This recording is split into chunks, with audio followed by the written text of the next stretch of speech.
Number 15 Baylor men's basketball lost to unranked TCU 105 to 102 in triple overtime.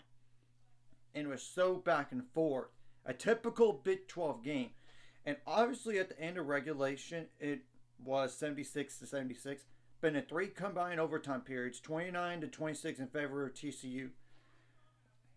And I will say Baylor had a double-digit lead in regulation and they blew it.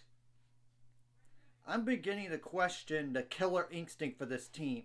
And what really hurt was that in regulation, there was a technical foul on Jamie Dixon from TCU.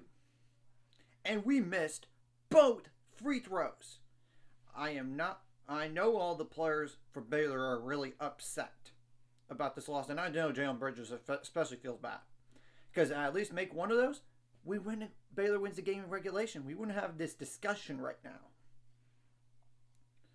And obviously this after the first overtime it was 88-88.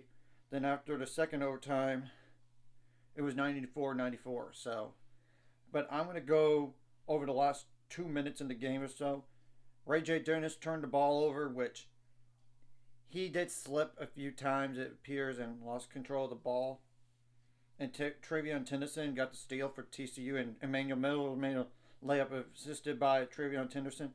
And Jacoby Walter missed a jump shot, which was blocked by Ernest Uday Jr. with 128 left. So it was Baylor 199 at that point. And Langston Love got the offensive board. Baylor caught timeout. Jacoby Walter tried to do a three. Missed it with 121 left.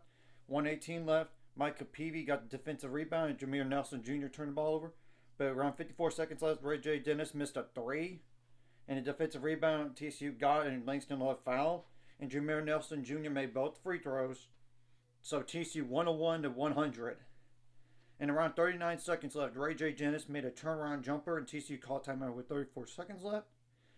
And around 13 seconds left, Jameer Nelson Jr. missed a jumper, but got the offensive rebound and put it back in.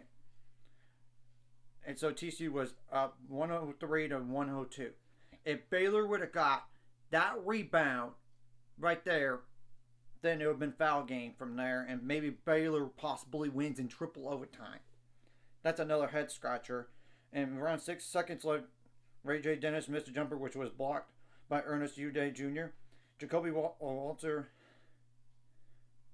got the offensive rebound, but around 1 second left, he turned the ball over out of bounds, and it was a foul on Ray J. Dennis, and they had to foul at that point. But I will say, before that foul, there was a shove by TCU. Whether or not that's a flop or not, it looked like a clear shove to me, and they tried to review it. They didn't overturn it, but I'm sure Scott Drew is going to send that play to the Big 12 because that could have gave Baylor another shot in the game. And I will say the officiating was questionable on both sides, too. I'm not just going to single out that one call. It was questionable both ways, and even TCU got a flagrant foul in the beginning of the third overtime as well.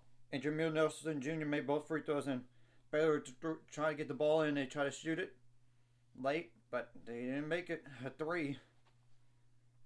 Man. 3 straight losses for Baylor now. And all those 4 points or less. They have won a lot of close games prior to this, but now it's a 3-game skid that's really close. And I'm going to go over the stats for the game. Like points out turnovers favored TCU 16-11. But Ray J. Dennis played too many minutes. He played 50 minutes overall, and the turnovers were there in the third overtime. Fast break points favored TCU 15-11, and points in the paint favored Baylor actually 50-42. If you would have told me in this game Baylor would have had more points in the paint than TCU, I would have been laughing at you. Potentially, but now both Baylor's now 3-3 in the conference, and TCU is now 4-3 in the conference. And Baylor didn't shoot the ball bad in this game. 47.9% from the field on 73 attempts. 22.7% on threes on 22 attempts. They did have to make a 3 in the third in the second overtime or the first overtime just to force a second one. And 71.1% from the free throws on 38 attempts, 44 rebounds, 17 of his offensive, 21 assists, 5 steals, 2 blocks, 17 turnovers, which most of those came in overtimes. 18 fouls and 22 points off the bench, and 4 double-digit scores that combine for 25 plus 15. That's 40 plus 24. That's 64 plus 11. That's 75 points, and it's not including like 3 players with 6 or more points in this game combined for 9 plus 7. That's 16 plus 6. That's 22 points. And TCU had a whole heck of a lot of points off the bench. I mean, 43 of those, including 30 from one guy. And they did have 1, 2, 3, 4, 5 double-digit scores that combined for, okay. The non-double-digit scores combined for, 2 plus 6, that's 8, plus 2, that's 10. So 95 points. And only one player with 6 or more points that had 6. And they shot the ball too good from the second half onward, 52.6% from the field on 76 attempts, 8 for 20 on threes, which is 40%, 70.8% on free throws on 24 attempts, 37 rebounds, 12 of those offenses, 16 assists, 12 steals, 3 blocks, 13 turnovers, 24 fouls. I expect Baylor to drop in the rankings, but now for sure. But then again, we have to wait and see what happens. And I might not consider them outside looking in anymore. I might consider it. I'm just being serious. Now, the next 5 games, you got to go on the road to UCF, and they beat Texas at Texas. They beat Kansas at home. So that's not a gimme game by any means. Then you have to play a ranked Iowa State team that beat Kansas today. You got to go on the road to Texas Tech, which they pulled off another upset today over number 11 Oklahoma. You got to go on the road to Kansas. Then you got Oklahoma at home. But Oklahoma, it seems like they're cooling off a bit. So no clear landing spot. And if there was one, it's UCF. But you can't even guarantee that as a win because they're a good basketball team. Now, TCU, you got Texas Tech at home. You got Texas at home. You got at Iowa State. That's going to be difficult. You got West Virginia at home. And you got at Kansas State. That's going to be difficult as well. So, anyways, if you like this content, hit the like and subscribe button.